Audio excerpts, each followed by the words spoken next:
My name is Ellen McCauley, and we're in Syracuse, New York. And I love Pray It Off. I love the people in the group, and I love sharing my life with you. Not that it's about me, but as kind of like a motivational speaker, if you will. Sometimes they share their own journey so that you're out there going, girlfriend, I know how you feel. I've been there. And I've shared even recently, a couple weeks ago, about depression. And I shared the fact that our son Jeremy has been gone for 12 years. And I also say I blame myself. And that's when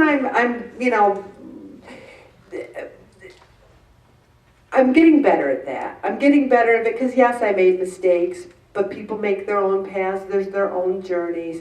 And the reason I bring that up tonight is we're talking about trusting God. And when things happen in a family, sometimes you look at it myopically, how it's affecting you. But when something happens in a family, it affects everybody in the family. And you don't always know how much. And I wanted to share this with you about trusting God. Vince and Bob and I, we looked at the college journey, and he got accepted at Ithaca for acting, and we were thrilled.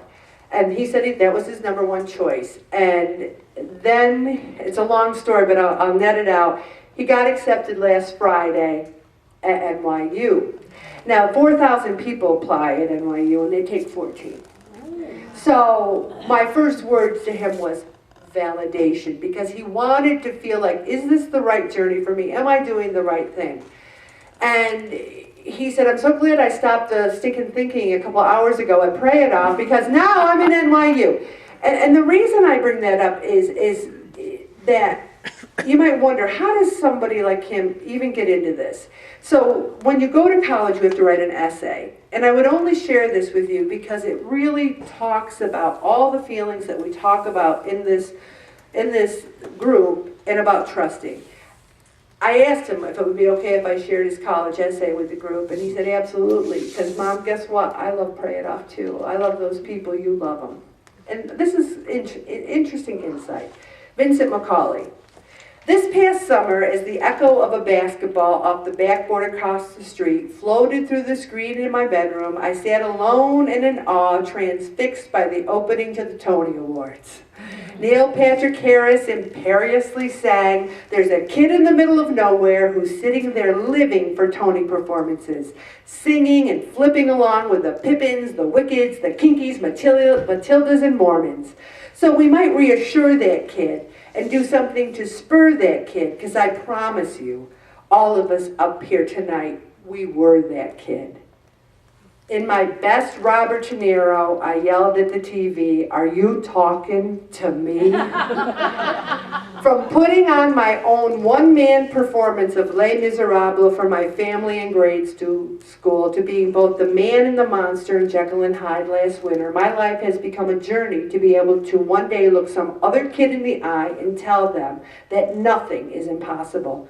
I've grown up in central New York and had a good upbringing. My parents were always kind and loving, and my siblings were my best friends.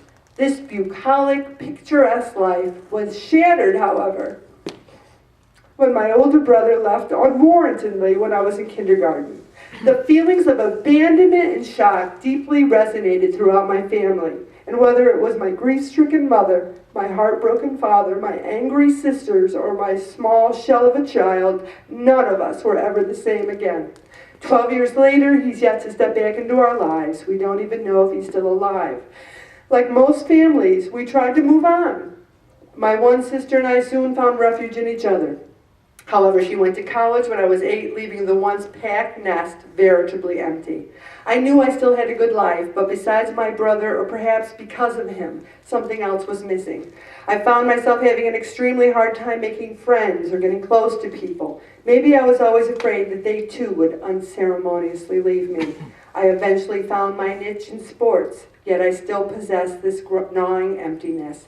I didn't feel complete until I took my first step on a stage as a 10-year-old. I looked out among the massive seats and imagined all eyes were on me, watching every nuance and move I made. I discovered that if I could truly become another person and give them their own thoughts and movements, then I could maybe, just maybe, discover who I was supposed to be. Whether I was a mere ball goer in Sondheim's Into the Woods or Sky Masterson in Lesser's Guys and Dolls, I was at home. The stage, the lights, the opening night nerves, the bustling audience, and the exhilaration of stepping out into the spotlight night after night is not just where I am perfectly content. It's where I am my perfect self.